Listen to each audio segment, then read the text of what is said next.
They say old buildings remember. The Marlborough Grand Hotel didn't just remember, it held on. Built in 1892, it was the kind of place that looked better in sepia. Victorian chandeliers hung like dead insects, the wallpaper curled like peeling skin, and the hallway lights flickered just enough to remind you someone else had walked here before you. On November the 2nd, 1987, Greg and Linda Harrow arrived at the front desk, freshly married and freshly hopeful. The concierge, an elderly man with hollow cheeks, barely lifted his eyes as he handed over their brass keycard. Room 209, third floor, end of the west wing. "Stay quiet after midnight," he said. Probably a joke. Probably.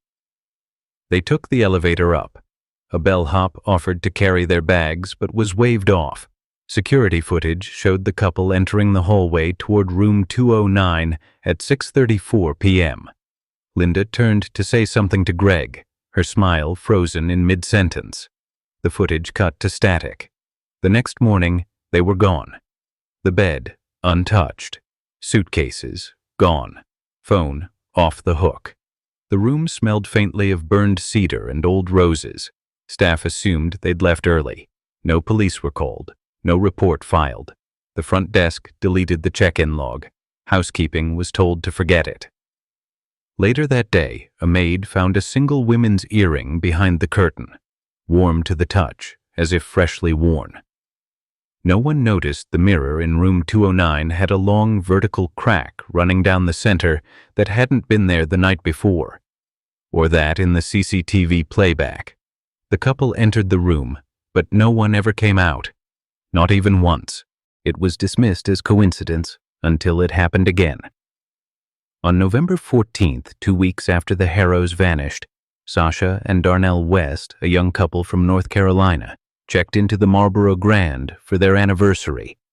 They were teachers. They had matching coats, and they had chosen room 209 because the photos online made it look romantic. The front desk clerk said nothing when assigning the room, just handed over the brass key and cleared his throat. That evening, a bellboy passed the hallway around midnight and heard a record playing behind the door. Soft jazz, heavy on the saxophone. The music was distorted, as though it came from underwater. By morning, the music was gone. Housekeeping knocked at 9:15 a.m. No response. At 9:30, the hotel manager used a spare key to enter. Inside, the room was empty, but not clean. 2 champagne flutes sat on the windowsill. One was shattered, glass spread like teeth across the carpet. A suitcase was half opened on the bed. Sasha's purse rested on the nightstand, untouched, zipped, with her ID still inside. No one had seen them leave. The cameras again glitched near the 209 hallway. No checkout, no charges paid, no car moved from the garage. The hotel, unwilling to face scandal, decided once again to stay silent. The official story? They must have left without notice. Another quiet line of text in the logbook. But late that evening, a janitor found something strange in the lobby restroom. A note tucked behind a pipe under the sink. It read only, "We're not alone in here." The writing was frantic, slanted. Underneath the signature, Sasha's name, a single black fingerprint smeared the paper, pointing up. Toward the ceiling. They arrived on a rainy Thursday. Rachel and Miguel Flores, recent newlyweds traveling from San Antonio, pulling into the hotel lot just before dusk. They looked tired, not afraid, just like people who'd been on the road too long, trusting the wrong GPS routes. The woman at the front desk hesitated when Miguel asked if there were any rooms with a view. "Room 209, she said, almost too quickly. "Corner unit.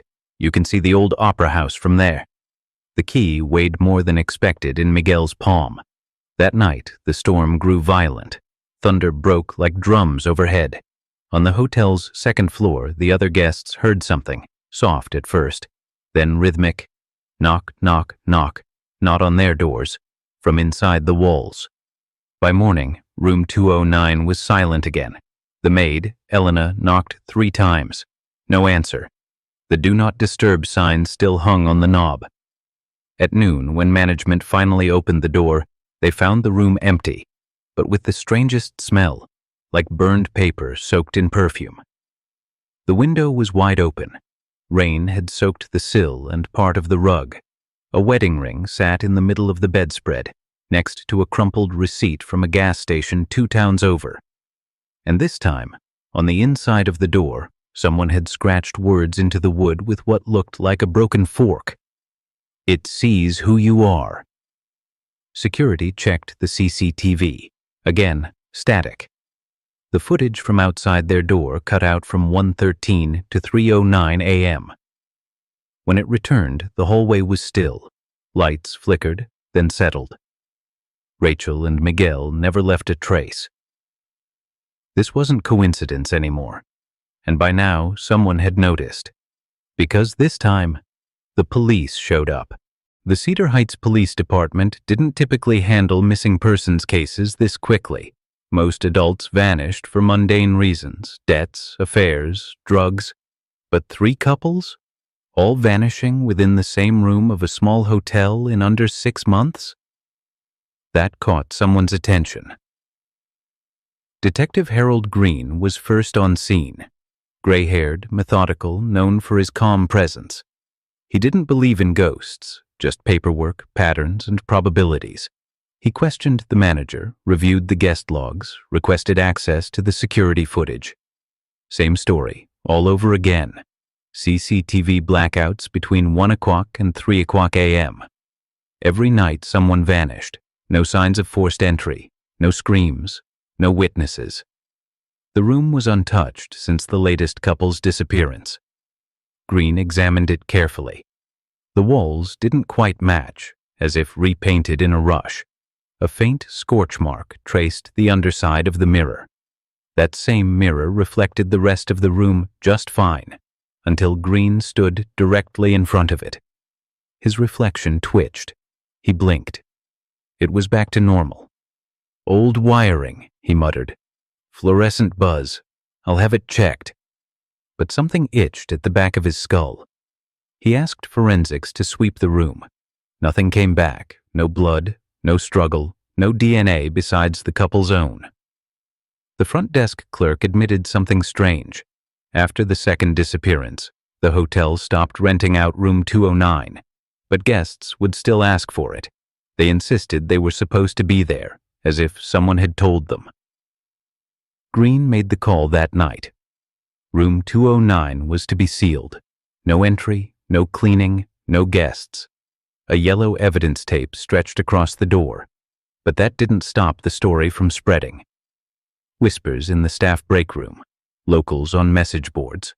A few TikTok urban legend hunters had even posted videos about it. And one guard, assigned to patrol the second floor nightly, was about to experience something no camera could explain. Detective Harold Green returned the next morning with a full investigative team, 2 forensic technicians, a hotel maintenance worker, and a psychologist on call. The building had an odd atmosphere already, the kind of silence that presses in on your ears like standing deep underwater. They started with the surveillance system. All 3 couples had checked in normally, been seen coming and going throughout the day, laughing, holding hands, enjoying their stay. But at 1:07 a.m., every time, the hallway cameras glitched. A single frame would freeze, a tall figure standing at the far end of the corridor, facing away from the lens. Then static, then silence. Green requested the original footage files, not just backups, but the originals were gone, overwritten, corrupted, or wiped. It couldn't explain it. The team scanned the walls of room 209 for hidden doors, vents, anything. Nothing. Perfect dimensions, soundproof insulation. And yet, the air was wrong. Dry, but humid.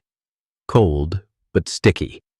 One technician coughed and left the room after just 7 minutes, saying the pressure was making him dizzy. Green spent hours reviewing guest interviews from neighboring rooms.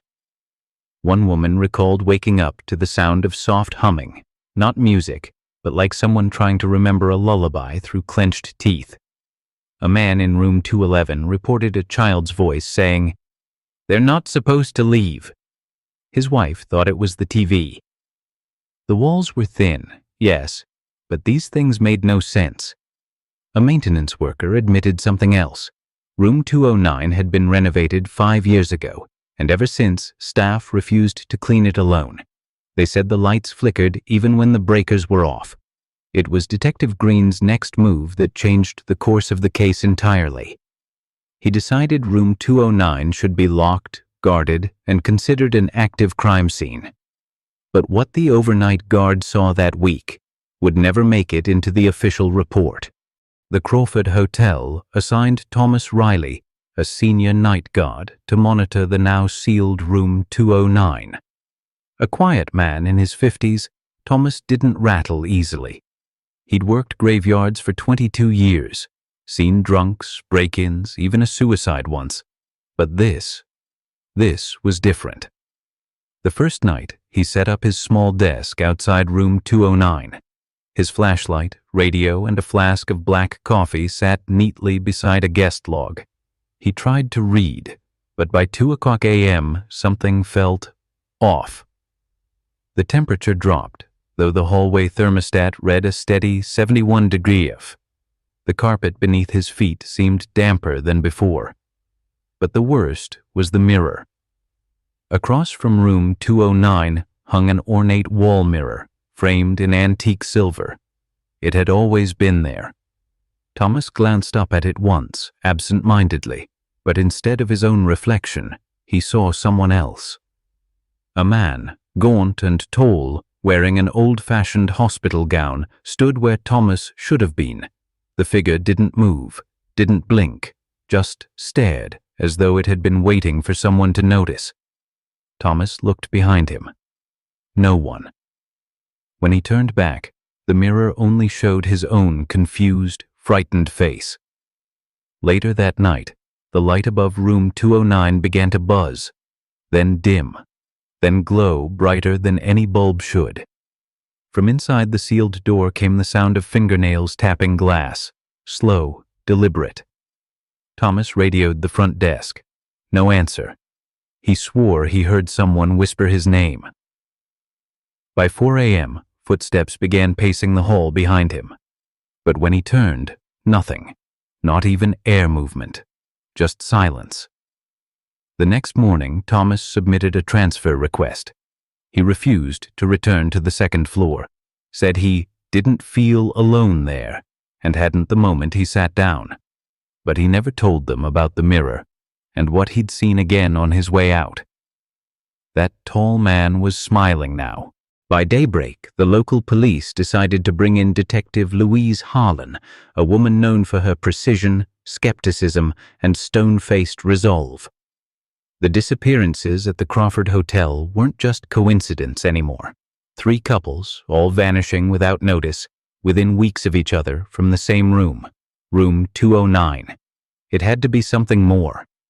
Louise arrived with a full forensics team, ready to treat the room like a crime scene. But even with gloves and gear, the moment they crossed the threshold, something shifted. The air inside 209 was wrong. Not cold, not hot. Still. As if the room wasn't part of the building at all, but floating somewhere else. The air was dense and static, like it remembered things. Bad things. Her team photographed everything, checked for blood, lifted fingerprints, ran chemical tests. Nothing. No sign of struggle, no forced entry, no personal items left behind. It was as if the couples had simply vanished into the drywall. Then came the CCTV. Footage showed all 3 couples entering the room, all with bags, all with keys, all laughing, talking, alive. Not a single frame showed them leaving. But that wasn't the worst part. The last 10 minutes of each clip glitched. Just room 209's feed, never the hall, never the elevators. In those final minutes, the screen blurred with static, then showed a frame of the room completely empty, except for a faint silhouette seated on the bed. The same silhouette every time. Tall, still, watching the door. Louise paused the footage, zoomed in, tried to clarify the face. The software couldn't find one. She ordered room 209 sealed indefinitely. Police tape went up. Locks were changed. No one was to enter without a court order and full backup. As she walked away, she glanced back at the mirror across the hall.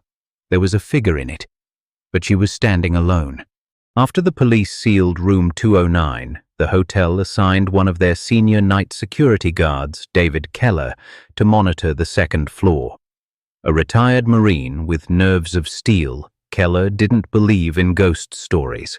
He saw them as a byproduct of boredom, alcohol, or both.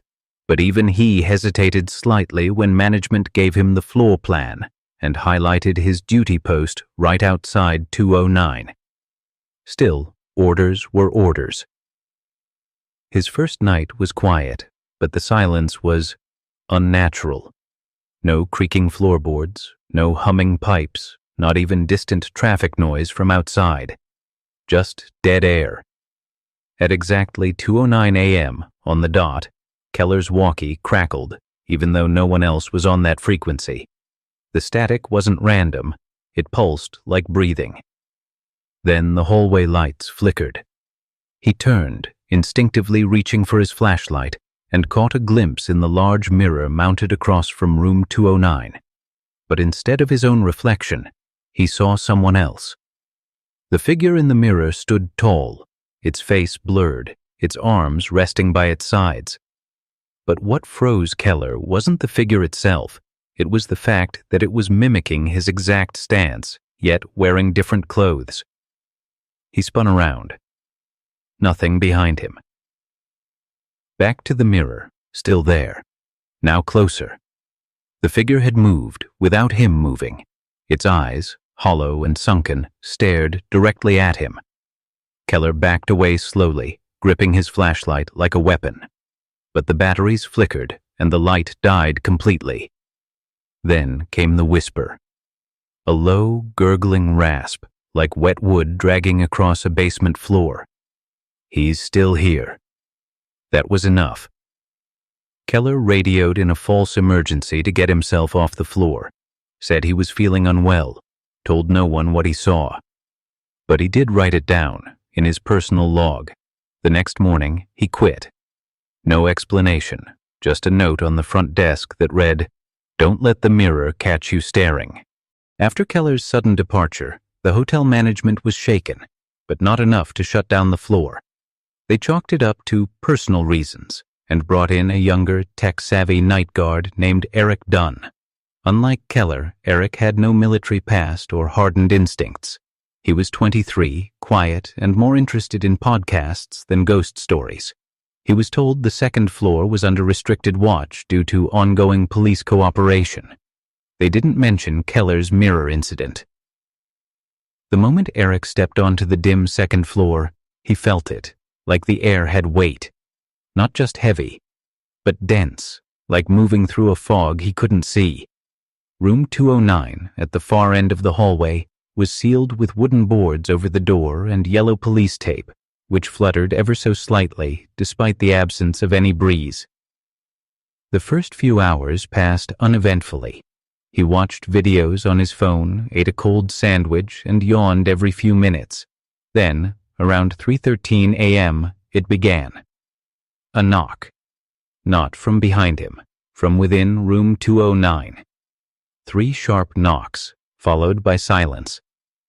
Eric froze, stood up slowly, and approached the sealed door.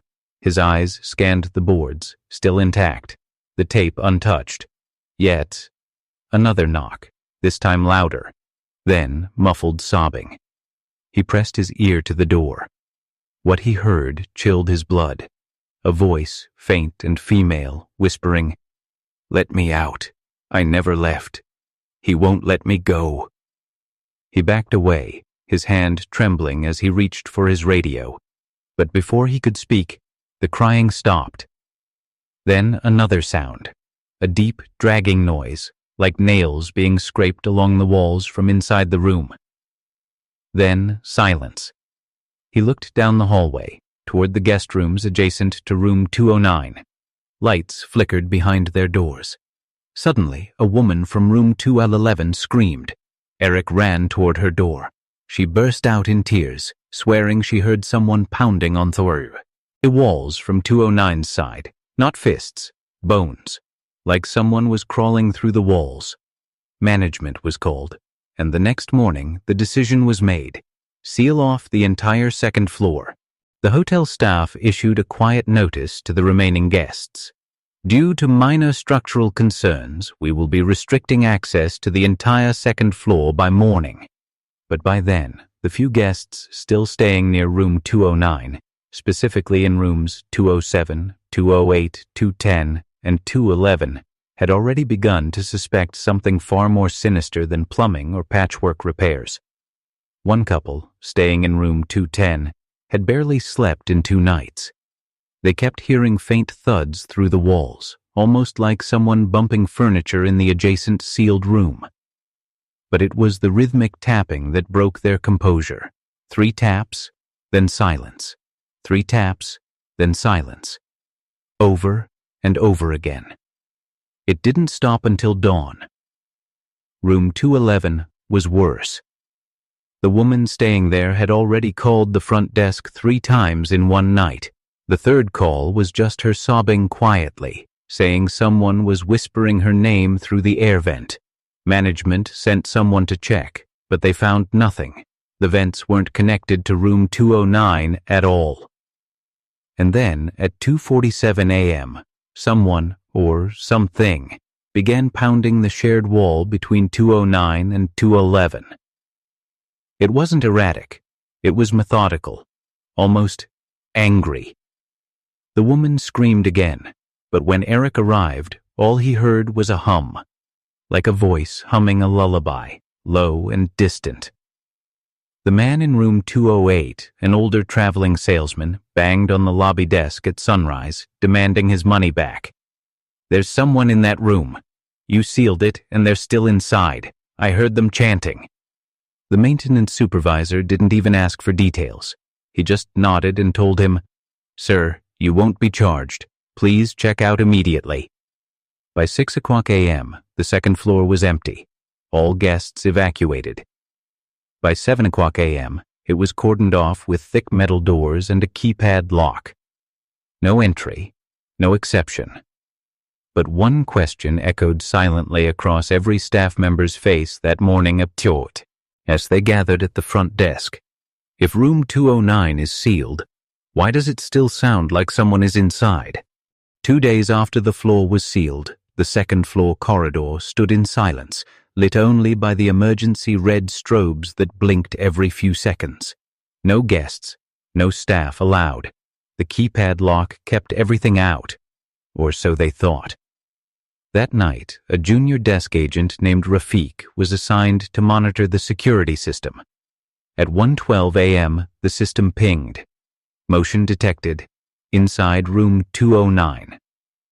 Rafiq's eyes froze on the monitor. He checked the logs. The room had been sealed. No entry since the last police inspection. He hesitated, then switched to the infrared feed. A heat signature. Something, or someone, was walking slowly in circles inside room 209. And then, the knock came. Not from the screen, from the wall directly behind him. Rafiq stood up, heart pounding. The front desk was on the ground floor. The knock came again. 3 sharp raps, like nails tapping glass. It was coming from the mirror behind the desk. Rafiq turned, slowly, but his reflection wasn't there. Instead, staring back at him from the polished mirror, was a pale man in hospital clothes, eyes wide, head twitching violently, the same man from the room 209 CCTV footage. Rafiq stumbled backward and let out a sharp gasp. The mirror cracked, spider webbing outward like glass struck by ice, and then it went black. At that exact moment, a scream tore through the building from the upper floors, not through the intercom, not through the monitors. It was live, raw, a woman screaming in complete, consuming terror. It came from room 211. Security and staff stormed the stairwell, armed with flashlights and anything they could hold like a weapon. But when they reached the second floor, silence, not a single sound. The scream had vanished into the walls. They knocked on room 211. No answer. They opened the door. The room was empty. Sheets untouched. Bags still there.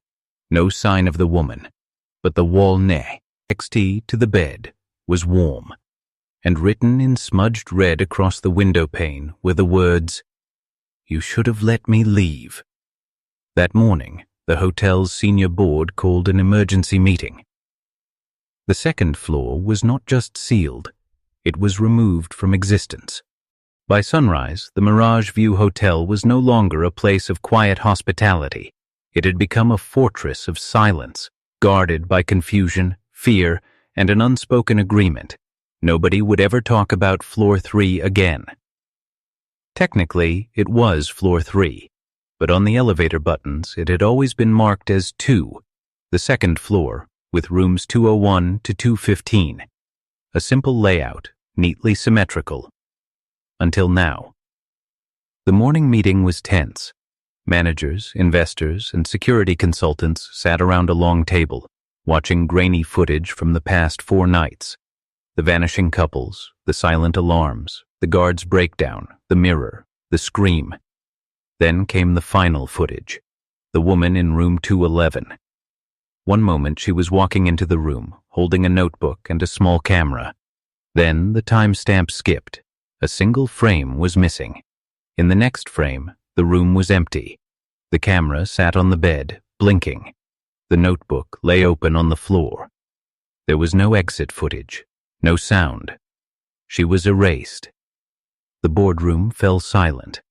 The hotel owner, a stoic man in his 70s named Mr. Sarin, cleared his throat. "We built this place over bones. Maybe they're starting to remember." A murmur passed through the group.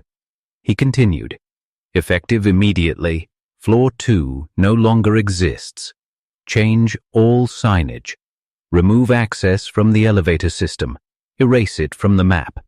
As far as the public is concerned, this building goes from Floor 1 to Floor 3, nothing in between." A few staff hesitated. And what if someone asks about the missing floor? You tell them it was a renovation error. If they ask again, they won't get a third question. Within hours, contractors were called. Signs were replaced, room numbers updated, elevator software rewritten. And by nightfall, the once bustling second floor was sealed with reinforced steel, padlocked from within and hidden behind a false wall in the stairwell. It became the invisible floor, a secret held together not by bricks or blueprints, but by fear. Guests arriving later that week never noticed.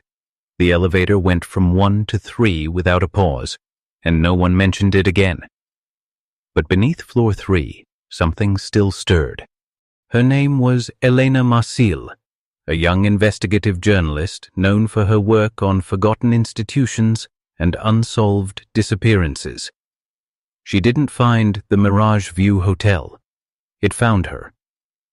A routine story had led her to an old state record about a long-defunct mental asylum, one with no clear closure documents, no demolition permit, and no trace on modern maps. But oddly enough, the building's listed coordinates matched the exact site of the Mirage View Hotel. She didn't believe in ghosts. She believed in patterns. So she booked a room under a fake name, room 409. She arrived in the evening, backpack slung over one shoulder, camera strapped tight to her chest, and a small leather-bound notebook she called the Ledger tucked inside her coat. She made pleasantries with the staff, studied the architecture, and paid close attention to the elevator layout. No floor 2. She asked the concierge about it. He smiled stiffly and said the building skipped from 1 to 3. For feng shui. Elena raised an eyebrow. She'd heard similar lies before. At midnight, she slipped down the fire escape stairwell and came face to face with the wall that shouldn't exist. No signage, no hallway, just smooth plaster, cool to the touch, concealing the lost corridor where room 209 once waited. The silence around it was thicker than air, like the wall itself was holding its breath. She ran her fingers along the surface and felt something shift beneath it, like heat or sorrow. That night, she cross-referenced blueprints in local archives with city construction permits and found what she was looking for. Beneath the Mirage View Hotel, between the foundation layers, rests the original support grid of the Black Hollow Youth Asylum, shut down in 1943 under sealed court orders, records incomplete, personnel unlisted, patients unknown. There it was. The hotel wasn't a replacement, it was a cover-up, and whatever happened on that missing floor was built on the ashes of something far darker.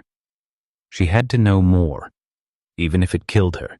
Elena returned the next night with bolt cutters, a mini camcorder, and her notebook already open to a fresh page. She wore black, moved like smoke, and made sure not a single soul saw her slip into the maintenance stairwell. This wasn't journalism anymore. It was exhumation. She reached the wall again at 2:06 a.m. The plaster was dry now, but colder, dead cold. She knocked once, hollow. She pressed her ear to it and waited, faint breathing, not hers. She cut through the padlock on an old janitorial panel just adjacent.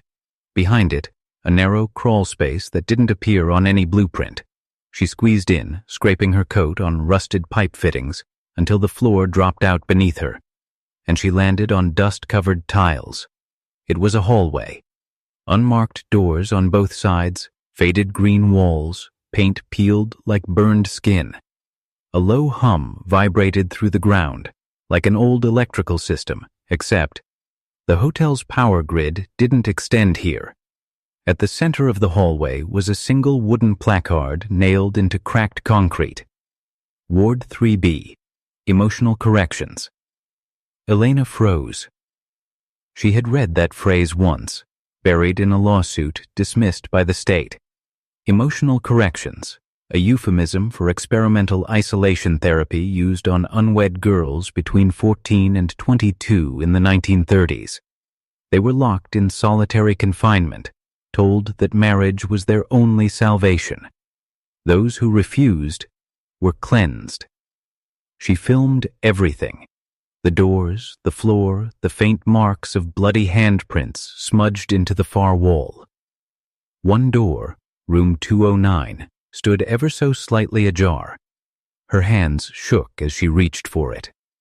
Inside, the air was suffocating. Old sheets on a hospital bed, scratched mirrors lining the wall, not reflecting her, but something else, something watching her. She turned her camcorder to the mirror and saw a man in the corner, the same man from the police CCTV, head tilted, expression blah. NK. His mouth didn't move, but a voice echoed in her skull. You shouldn't have come. She stumbled back, breathing hard. The door slammed shut behind her.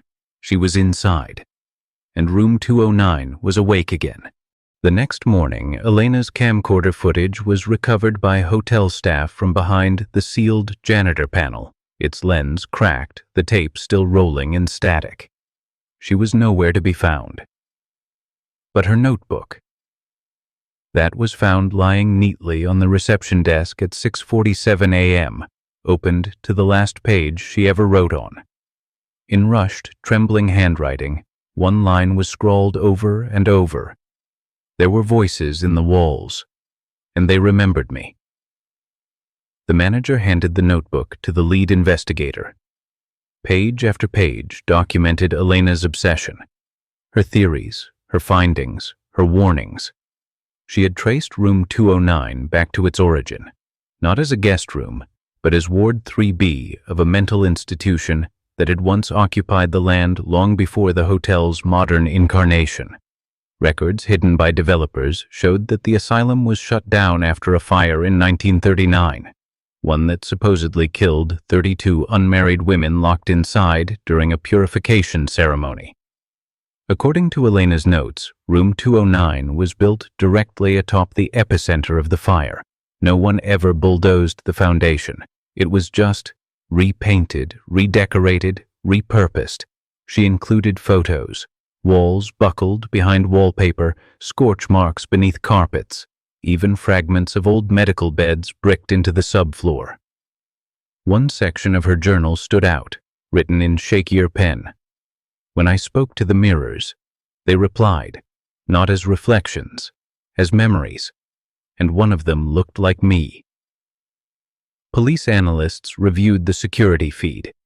Elena was last seen standing outside the locked room. Then she simply vanished. No entry, no exit, just static. Her phone pinged from inside the room. Her recorder was found halfway down the hallway, but her body was never recovered.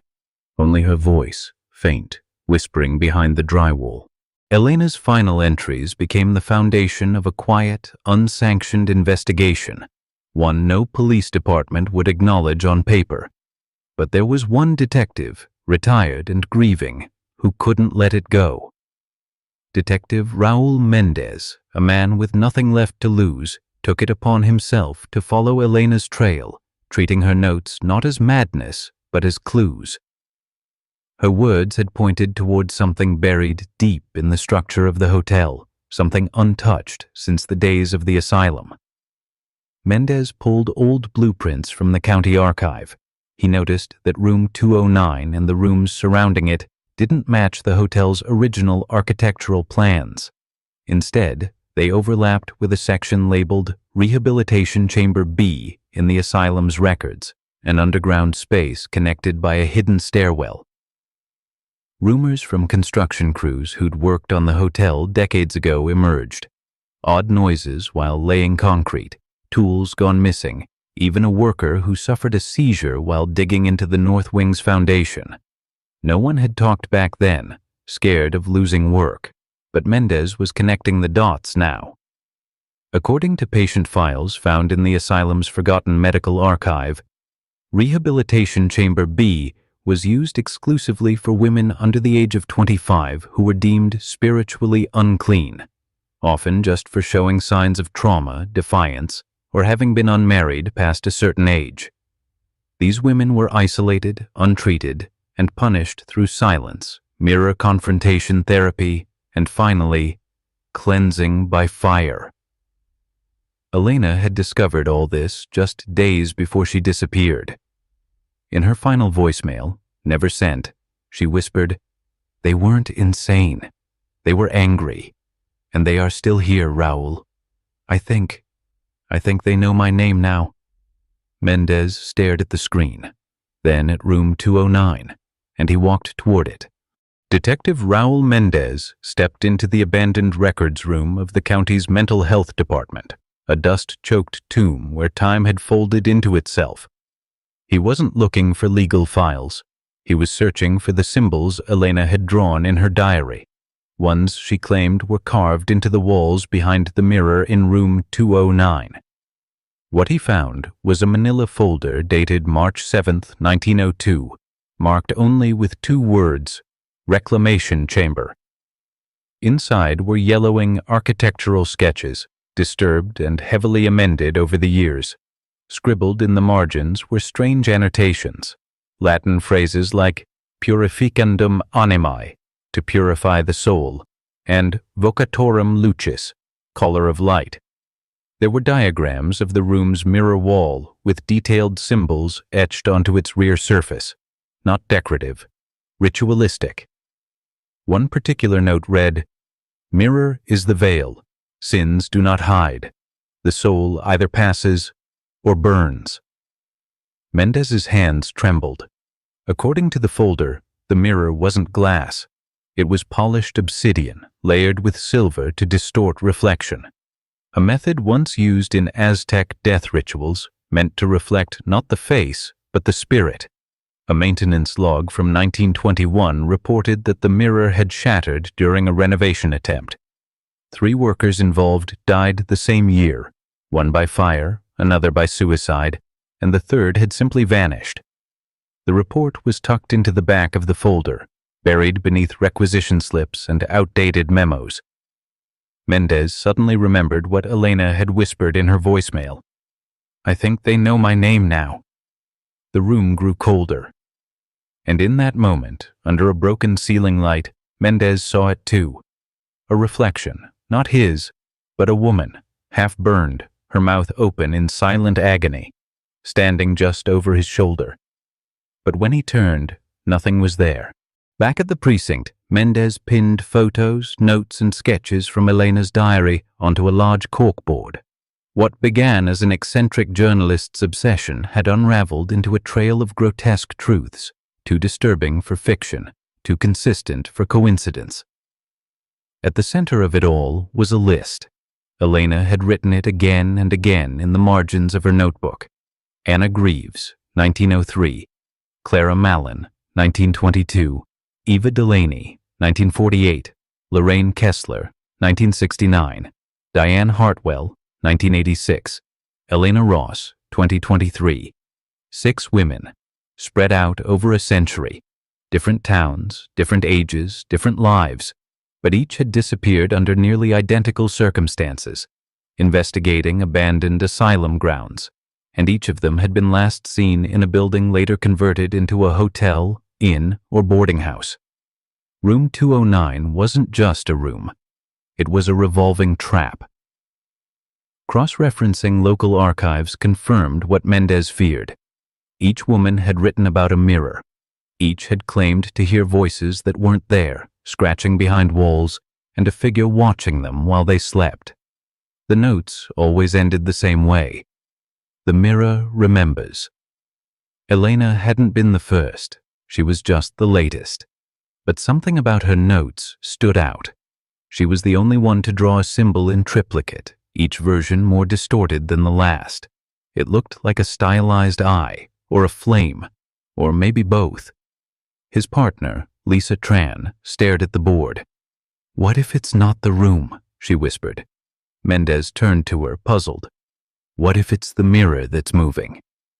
For a long moment, neither of them spoke. Then came the buzz of a call. The lab had finished analyzing the audio file from Elena's last night. It was mostly static, except for one word, whispered again and again. "Come back. Come back. Come back." Detective Mendez stood outside the now vacant shell of the Mountain View Grand, eyes locked on the blacked-out windows of the top floor. The hotel had been closed since Elena's body was discovered, but something pulled him back. It wasn't duty. It wasn't guilt. It was that damn whisper looping in his head like a cursed lullaby. Come back. Come back. He was alone. The department refused another investigation, called it a closed case, buried it beneath reports, bureaucracy, and fear. Even Tran, his closest partner, told him plainly, "Whatever's in that building isn't meant to be understood, Miguel. Let it rot." But Mendez couldn't. Elena's diary was in his coat. The final pages were scratched with frantic handwriting and warped drawings, spidery symbols that bled off the page like they'd been burned in. At midnight, he slipped through a broken basement window, flashlight in hand. Dust floated in the beam like ash. The silence inside felt pressurized, as if the air itself had weight. As he climbed the stairs toward floor 3, what should have been floor 2, the hall warped strangely. He counted steps, 12, then 15, then 21. The staircase seemed longer than it was before. He reached the landing, and the number 209 was still burned into the door, like it had been branded there centuries ago. He reached for the knob. Cold, not just cool metal, but bone-deep, unnatural cold. Inside, the room looked untouched. A chair overturned.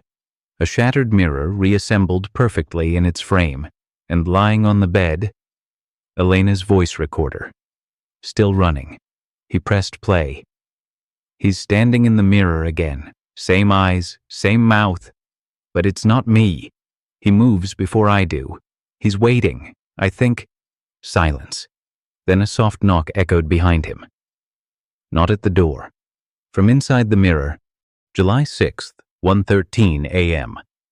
Security footage retrieved days later showed a flickering shadow crossing the hotel lobby, though no door opened and no alarm triggered. Detective Mendez was back inside room 209, though no one gave him access. Floor 3 was sealed. Electricity had been cut. Yet the hall lights above 209 were glowing pale yellow, like candlelight under water. Outside, thunder rolled low in the mountains. Rain began to needle the black windows. Back inside, Mendez had taken the voice recorder and begun pacing. Elena's words disturbed him more than he admitted, especially the final phrase scribbled in her diary. Room 209 was never a place. It's a reflection. Suddenly, the hallway camera shorted. Frame skipped. Audio warped. And then, in one clear frame, a figure. Just behind Mendez. Male, tall, face blurred beyond recognition. No reflection. Standing in the corner, watching him. Next frame, gone. Mendez's breathing on the audio grew erratic. He began speaking aloud to the mirror, voice trembling. Why her? Why them? Silence. Then a reply. Distorted. Childlike, but deep beneath it, rage. They looked. At 2:09 a.m., the hallway camera caught the door to 209 swing open violently. Yet no one stepped out. Just a rush of wind, papers scattered, a flicker of movement. Then, stillness. The hotel manager, watching live from the security station, slammed the emergency lock. Floor 3's digital access was severed. Again. He made one call. Not the police. A private company, same one hired to handle the asylum cleanup in 1943. Within 12 hours, trucks arrived, hazmat suits, welding gear. By sunrise, floor 3 no longer existed. Elevator buttons skipped it, stairwells bricked, maps redrawn. Guests and workers were instructed never to refer to the missing floor, and room 209 gone from the system. But some guests, late at night, still say they hear knocking, where no door should be. Elena had left behind more than just her voice recorder and diary. Buried deep in her apartment's closet, under clothes, under boxes, was a single brown envelope, labeled only, "Do not trust the blueprints." Detective Mendez received the contents through an anonymous drop. Inside, he found photocopies, old, hand-drawn floor plans of the Hotel Belvedere from 1902, a year before its first official opening. The drawings showed something unsettling: a fifth floor where only 4 existed today, and a room 209, not located on the 3rd, but actually spanning both the 3rd and 4th floors. It was an architectural impossibility. Accompanying the floor plans were scanned journal entries, belonging to a Dr. Lawrence Whitby, head of the original asylum that once stood where the hotel now operated. In one entry, dated June 21, 1899, Whitby wrote, "Subject 12 is responding negatively to light. He claims the mirrors speak. He bit Nurse Angela. That's the 3rd incident this month. If funding fails, we may need to board them all inside the reflection chamber." Another page, now brittle with age, described the day the building caught fire. Dozens of patients, young, isolated, rejected by society, were locked inside room 209 when flames broke out. Whitby and his staff escaped. The patients did not. And yet, There was no official death record, no names, no bodies ever recovered. Mendez stared at the envelope, shaking. Everything Elena had found matched up. Her obsession with room 209 hadn't been madness. It had been a warning. The hotel, the management, even the town council, they all knew. And instead of tearing it down, they rebuilt the asylum's skeleton into a 5-star facade, hiding it in plain sight. But Mendez wasn't done. He booked a private night inside Hotel Belvedere, room 208, one wall away. Detective Mendez checked in under a fake name, Daniel Carter, traveling alone, no luggage, no questions. He specifically requested room 208. The concierge hesitated. "It's under review, sir. That entire wing—" "I'm with the Historical Preservation Board," Mendez lied, flashing a forged ID. "Final inspection. Tonight only." After a tense phone call and a quiet nod from the back office, the keycard was handed over. Room 208 was neat, modern. No bloodstains, no flickering lights. But it felt wrong. The air was too still. The temperature didn't match the hallway, several degrees colder. Mendez unpacked his gear, infrared camera, EMF reader, night vision camcorder, and a printed copy of Elena's final journal entry. "They knock in threes, always in threes. When you hear it from the mirror, don't answer. And if the wall breathes, run." He placed a small recorder against the wall shared with room 209. Nothing at first. Then, at 2:13 a.m., a sound. 3 knocks. Not from the door, not from the hallway, from inside the wall. Mendez froze. His EMF meter spiked, red to max. Static burst through his headset. Then a voice, clear, soft, childlike. "Daniel, you look like him." He turned to the mirror, just in time to see it fog over from the inside. Handprints appeared in the mist, but upside down, as if they were on the other side, reaching downward. He backed away, recorder still running. Suddenly, the wall began to pulsate. Not a vibration, not construction noise. It breathed, in, out, in, out. And then, a scream from room 210. A woman's voice, shrieking, "Something's in the walls, please! He's behind the mirror! He's crawling! He's—" Silence. The scream stopped mid-word, and room 209 was still completely sealed. The following morning, Mendez submitted nothing. No report, no footage. Just a package, left anonymously at the front desk of the Evermere Hotel. Inside, a single microcassette, a crumpled page torn from a leather-bound notebook, and a receipt from room 208 with the name Daniel Carter, scrawled in tense handwriting. The timestamp, 3:06 a.m., 1 minute after the scream from room 210. No one saw Mendez leave. The audio file, labeled Final Log, was passed along to the precinct. It was garbled, full of static and interference, but one segment played clearly. "I made contact, not with a ghost, with a memory, not human, not residual. This place, it's not haunted, it's feeding. It mimics, learns, impersonates. It shows you what you love, then takes your name, your face. I saw myself through the glass, and it smiled first." In the notebook page, Mendez had scrawled out symbols, odd spirals, vertical slashes, a repeated phrase. "He is not locked inside. We are."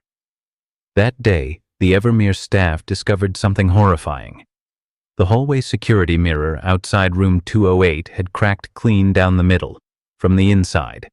And when maintenance reviewed the footage, the camera feed glitched, showing 2 Mendezes entering room 208. Only one ever left. His hotel key was found on the floor of room 209, from the inside, but the room was never opened.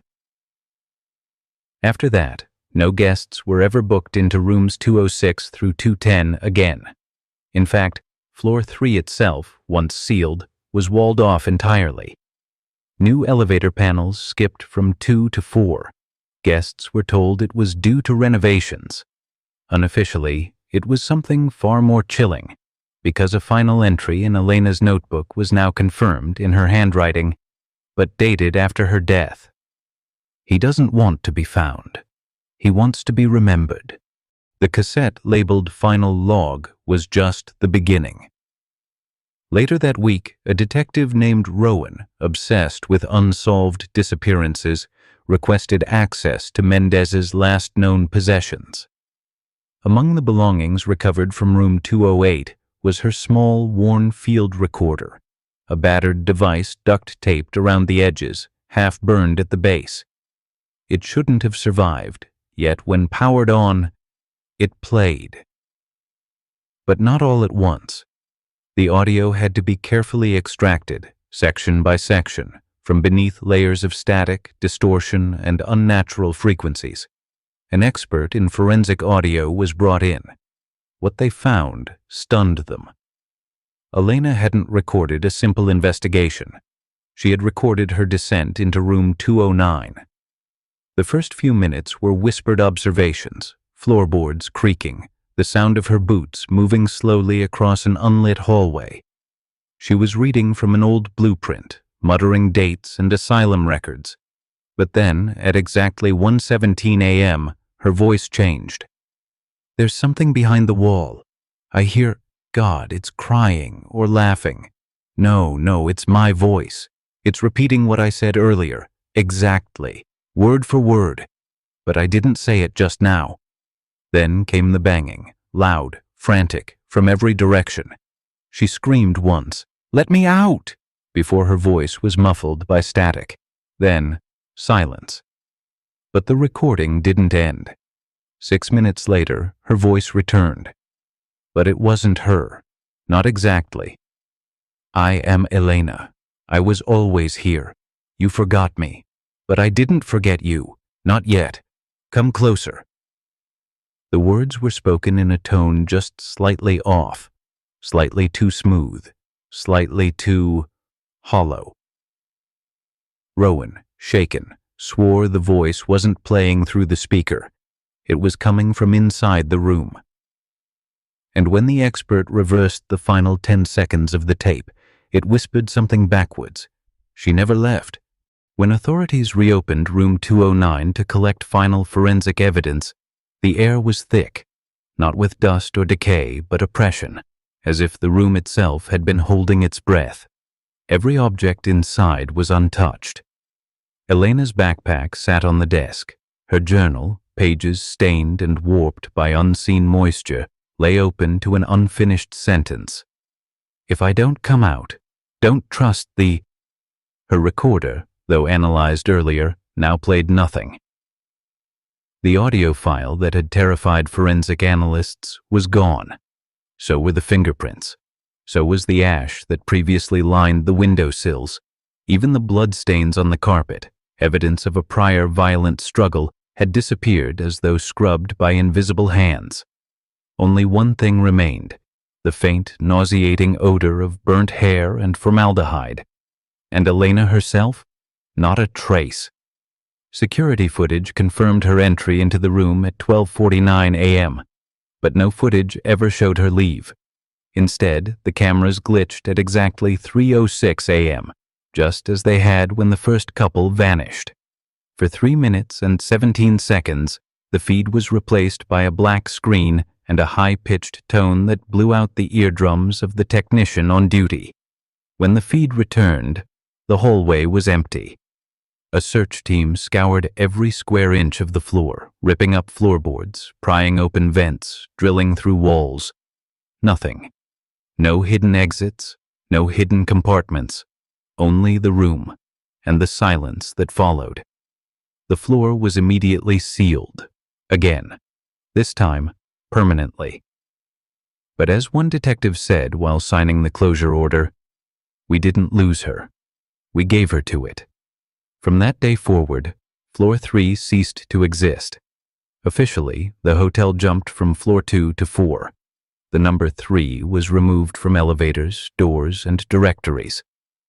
But locals know the truth. Room 209 never left. 2 days after Elena's disappearance, city officials, law enforcement, and hotel ownership gathered in secret at the Blackwood Inn. There were no reporters, no announcements, no legal filings, just men and women in long coats, whispering in hushed tones, carrying thick folders and sacred-looking seals, as if this were no longer a crime scene, but a burial. One by one, they entered the hallway leading to the 3rd floor. A heavy iron plate had already been welded across the stairwell entrance. The elevator panel had been altered. There was no longer a 3 button. But that wasn't enough. A construction crew, brought in under cover of night, began to pour industrial-grade concrete across the 3rd floor corridor, walling it off entirely, not with drywall or plywood, but stone and steel, reinforced as if preparing for something far stronger than man. Hotel staff were paid off, records were erased, all employees who had worked during any of the incidents were given sealed non-disclosure agreements and quietly relocated. The guests who had reported the screams through the walls were called mentally distressed and offered psychiatric care to silence them. And then a priest arrived. Not a local, not from any diocese nearby. No one knew his name. His robes were not of any recognizable Christian sect. He entered room 209 alone, holding an old, leather-bound book with no title. He stayed inside for 11 hours. When he emerged, his eyes were bloodshot and his mouth was smeared with ash. He said only one thing before collapsing on the floor. "We should have burned it. All of it." That night, the hotel officially reopened. But floor 3 was gone. Guests still check in. Tourists still smile for selfies in the lobby. But if you ask anyone about room 209, they'll deny it ever existed. Years passed. The story of room 209 faded like a dream people try not to remember. The floor no longer existed on paper, in design, or even in rumor, at least publicly. But some truths cannot be buried, not even under concrete and silence. Some still whisper in secret. A janitor who once worked the overnight shift claimed he heard a child humming from inside a wall. A woman in housekeeping said she saw Elena's face reflected in a stainless steel cart, eyes wide, lips mouthing something she couldn't hear. Tourists occasionally report pressing the elevator button for floor 4 and feeling the lift jolt, as if it skipped something along the way. The hotel manager installed new surveillance cameras, this time without telling staff. One night, a camera aimed at the 3rd floor stairwell flickered to life on its own. It showed a hallway that shouldn't exist, pale yellow walls, peeling paint, an old floral carpet soaked with dark stains. At the end of the hall, room 209. The footage lasted for exactly 2 minutes and 9 seconds before the system crashed. No one could retrieve it. The tech team said the drive had melted from the inside. But the legend grew legs again. Urban explorers tried to break in. None succeeded. One group claimed to have mapped the hotel's ventilation shafts and found one leading directly to a hollow space between the 2nd and 4th floors. When they played back audio recorded from inside the duct, they heard dozens of voices, young, old, male, female, all repeating the same phrase, "We never left." After that, no more attempts were made. The city quietly changed zoning laws to restrict access to the Blackwood Inn. Tour guides skipped its street. Locals crossed to the other side when walking past. The inn remains open, but that floor is still there, just hidden from view. They found her diary inside a wall. Not a drawer, not a suitcase. Inside the actual wall behind where the headboard of room 209 used to be. The demolition crew wasn't supposed to be there. A paperwork error sent them in to prep for plumbing reroutes. What they found stopped the renovation indefinitely. The wall was hollow but lined with paper, hundreds of torn pages from medical files, asylum transcripts, and hand-scrawled notes. At the center was a thin, leather-bound journal, It belonged to Elena Ruiz. The first half of the journal was familiar. Her sketches, observations, maps of the old asylum, and records of patient names. But the final pages were darker. Her handwriting warped. Her grammar broke down. Some lines were scratched in circles, repeated endlessly. I hear them. They are inside the silence, not dead, just forgotten. One passage described her last night. I waited until 3:09 a.m. That's when it hums. That's when the lights flicker, even unplugged. That's when the mirror doesn't reflect me. I saw the man, the one from the CCTV. He whispered behind me, but his lips didn't move. He said I belonged to the floor now. I wrote this in case you find it. Burn this floor. Don't try to be brave. It doesn't want to be found. It's not a room. It's a mouth. There was a final page. The ink was different, shakier, not hers. It simply read, "We live here now." The building was condemned 3 weeks later, but no fire was ever reported. No demolition followed. No one ever confirmed what happened to the remains of room 209. What's certain is this. Today, if you check into the Blackwood Inn, there is no floor 3, and you're better off never asking why